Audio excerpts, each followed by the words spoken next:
Brad Rains alongside Ryan Sutton, the holiday edition of the Hit Squad here. We want to hear from you. As always, Facebook, Hit Squad 101 Sports ESPN, Twitter handle at Hit Squad 101 ESPN, that is. Take that sports out of there.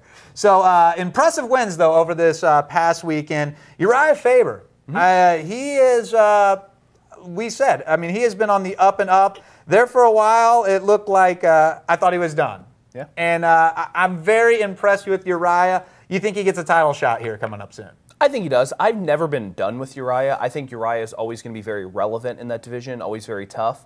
Uriah, unfortunately, right now is just the can't get over the hump guy in the UFC. You know, he's in the same position that Kenny Florian was a couple years ago. You know, he fought for a title in a couple different divisions, could never really, you know, get over that hump, had his opportunities, would always show up, always put on great performances, but would just fall a little short in either a decision or, you know, it's not like Uriah is out there getting knocked out by these champs, you know, getting beat up by Dominic Cruz or, you know, getting destroyed by Barao.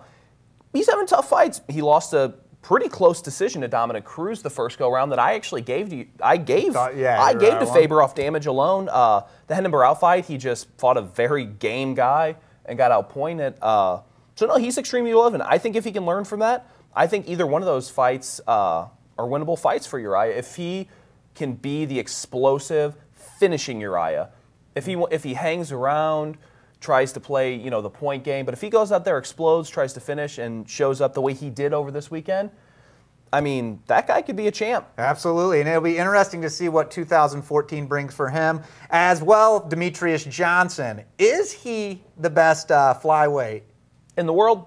Clearly. Outstanding. Clearly the best flyweight in the world. He's always shown that he's explosive with his takedowns. I think he has one of the highest takedown percentages in the entire UFC.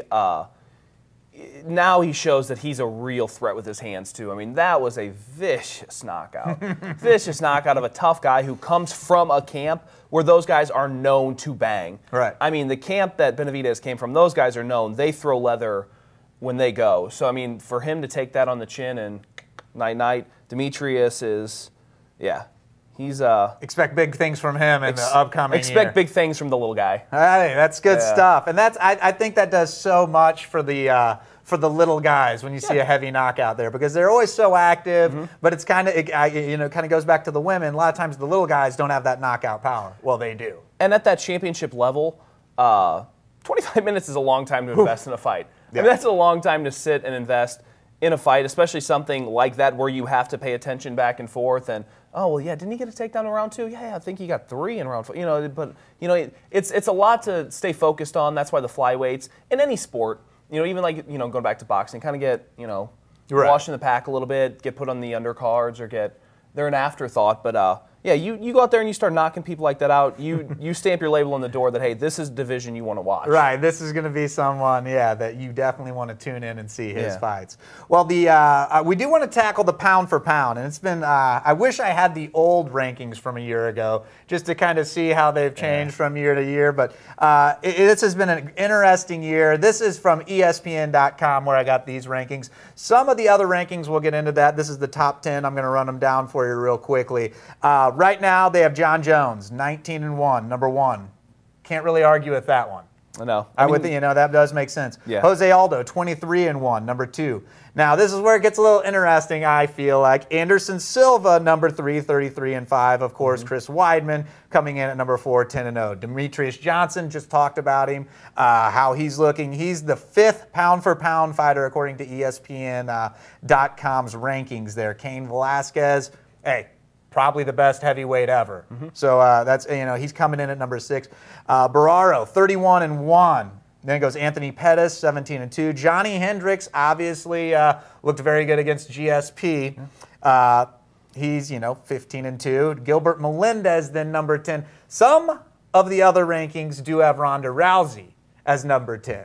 So as far as that, I mean, would you have to agree with what you see there? No, I don't. I think the top handful is good, but I think there's some real question marks in this top 10. Yeah, why is Anderson Silva above a guy pound for pound that knocked him out. Maybe mutual opponents alone that he's had a lot of fights. Right, that's... You know, but it's since he's had a lot of fights. I mean, Bobby Volker's had about 100 fights. Is he number 4, you know, pound for pound? You can always play, you know, the Kevin Bacon game, I'm sure, with fighting the somewhere 7 degrees of separation, but no, absolutely. I think Weidman, I think Anderson, Anderson has one loss in recent memory. Right. So, yeah, I think he's still top 5.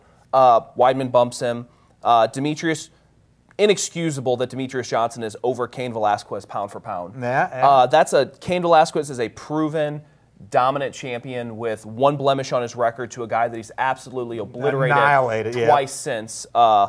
I think there's no way Cain sits under Demetrius. At 6, yeah. Renan Barão, I think he's top 10, but I think where's Dominic Cruz? Where's the guy that was the champ who cleaned house in that division, who has beat everybody in that division except Renan Barão because he's been on the sideline with his knee? I could see him having some time off, so them taking off the rankings, but the minute Cruz steps back in and starts competing again, I think he takes a bump in there somewhere. Anthony Pettis, explosive. He's top 10 for sure. Johnny Hendricks, I don't think so. I don't think Johnny Hendricks pound for pound is top 10 yet. He didn't win that fight. That's a good point, I mean, people like to say, oh, you know, John, the fact of the matter is he didn't win that fight. That does not go as a win in Johnny Hendricks' career. He's not a title holder.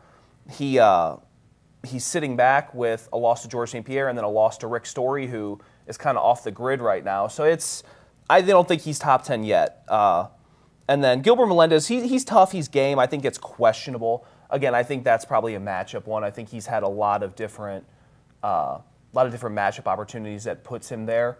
But he's also got some losses too that stand out. You know, why is Gilbert Melendez pound for pound better than Benson Henderson, a guy that's beat him who just lost his title? So I think this is very flawed in the And now we're going to get more into this in the next segment, the Knuckle Junkies segment. But like I said, some of them have Ronda Rousey at top 10. What? Do you agree or disagree that is? It's a very questionable thing. It is. And I was thinking. Me and Jesse have butted heads on this. I mean, and don't get me wrong. I just think for the UFC to be legitimate, you would want your female champ to be mentioned in the top 10. And like you said, we waved the wand and boom, Ronda Rousey became a champion. You know what I mean? Yeah. But if we're going to sell her, I kind of think we should all get behind her. And, well, I mean, all get behind Ronda Rousey is a very interesting thing to say. Right, phrasing, boom. But no, my thing, and I was thinking a lot about this, I think she's an extremely talented athlete, by far the best pound for pound in the women's division. Oh, yeah, I think if you're going to, But I came from a world of college wrestling and Olympic-style wrestling. That was my kind of background. And there was a women's Olympic-style wrestling. There was girls that were multiple-time world champs, Olympic champs, that you could not put in the same top 10 as the men. You know, talent-wise, I think it's a different level of talent. Right. I think for a division that's its own separate entity, I don't think she necessarily sits in the top 10. I think she sits number 1 with a bullet in the women's division. But yeah, going back to Layla Ali, Layla Ali's been a dominant champ. Is she one of the pound-for-pound top 10 boxers in the world? She's probably not even top 10 pound-for-pound best boxer in her own division, in what would be the men's division. Right. You know, it just makes for fun conversation. Obviously, it's completely comparing apples to oranges. Who wins in a fight, a bear or... Right, but it's just one of those things. And like you said, I always find it interesting that Anderson Silva is above a guy who's undefeated that he knocked out. Yeah. You know... it is one of those, you scratch your head and you think, and I just think, gosh, you know, what happens if Weidman does go out there and beat Silva again? Does he jump up to number 1? Because, I mean, some people act like Alexander Gustafsson beat John Jones. Yeah. There's definitely some talk around that, you know what I mean? So, why is Hendricks in the top 10 with a questionable decision, but Gustafsson's not? Yeah, exactly. And I had Gustafsson. I had GSP winning 3 of those rounds. I had Gustafsson winning 3 of those rounds against John Jones. Right. It's the exact kind of same thing. So, I mean, it's interesting. It is flawed, and yes, but we'll be tackling this more coming up on 101 Sports. As well, we'll be getting into UFC 168 a little later in our show, so you'll want to join us right back here on 101sports.com.